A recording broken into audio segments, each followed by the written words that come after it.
What's up, YouTube? Welcome back to the Hardcore Fab Shop. I am on the floor today, but it isn't because I've fallen and I can't get up. It's because we're getting ready to go underneath the Vette Kart, put on some exhaust, and finish up a training mount.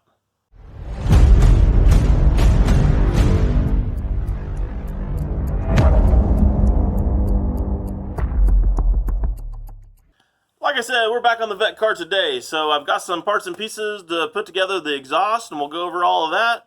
I'm going to show you what I'm doing to make a training mount for this thing, because it's kind of a little bit of a one-off deal that you're not going to see very often.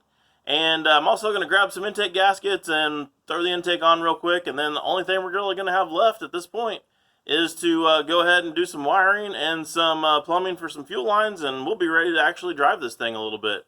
Won't quite have all the body parts on and maybe some lights and stuff like that to make it legal, but, you know, hey, we can still drive it. So let's start with this training mount here. We've got 400. Yes, it's kind of covered in some training fluid. I had this back tail shaft off of there for a second and kind of ran everywhere and made a mess. Anyways, the way this mounts usually is the car would have a cross member and there would be a training mount mounted in there, and then that would go to the cross member.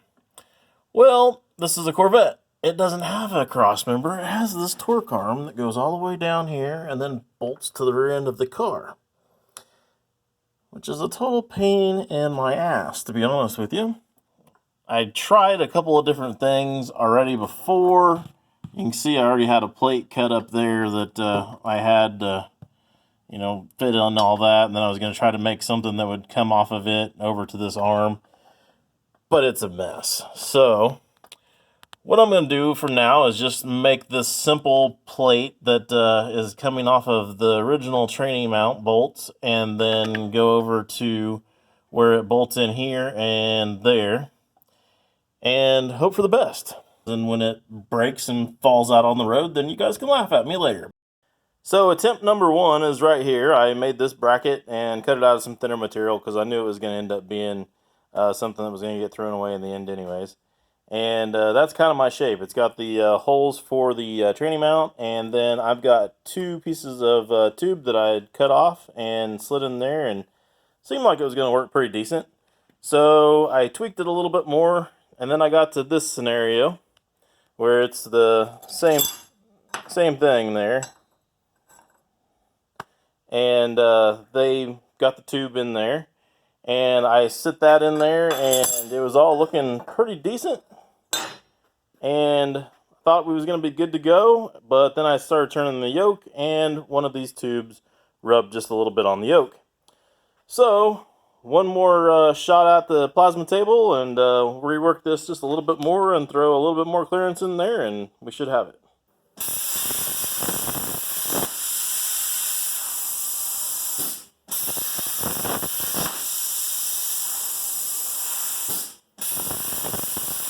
So here's what we end up with for a training mount. Hopefully that's going to end up working. We'll find out soon enough, I guess, when we throw some horsepower to it. So I'm going to call that done for now, and I guess we'll move on to some exhaust. As far as exhaust, I started out with a set of these headers right here. They're a block hugger style header. This side has plenty of room everywhere you look. So I could have actually even used a stock manifold on it. But this side didn't have much room. There's a piece of the firewall there that's kind of in the way. And then where the location of the mount is for the engine pretty much left me with this style header. I found these on eBay. They were pretty reasonable priced. I think they were like 85, 90 bucks, something like that. And then we come over here to the rest of the parts and pieces. It's pretty basic. All I have is the flange that is going to get bolted to the header. And then that flange is going to weld into a 90-degree bend right there. And then we'll go right into the glass pack. And once it's on the car, I'll probably have to figure out what I'm going to have to do for a little bit of a tip or something off the end of that. But that's pretty basic, and that's about as easy as we can get on fab work as far as all that goes. Once that's kind of stuck together, I've got the donor vehicle's exhaust sitting right here. I'm going to hack the O2 sensors out of that and bring them up in here and put the bung and everything off of the stock one, just right in here somewhere, wherever it ends up fitting good. And that'll be our exhaust.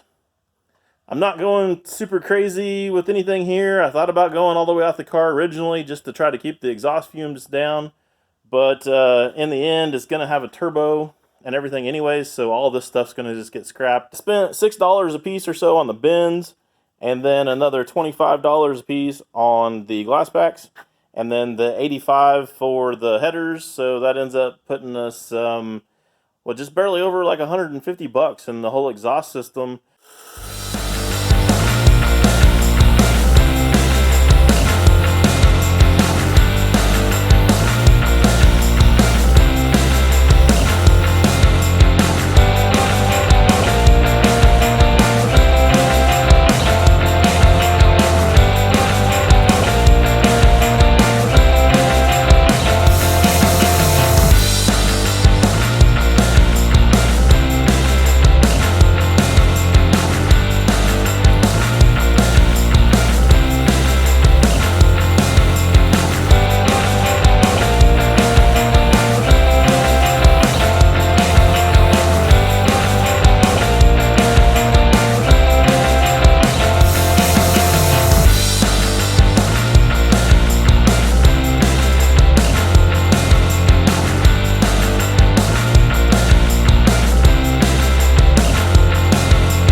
Well, guys, it's hot, and I've got everything done that I need to get done for today, so I'm going to call that a wrap.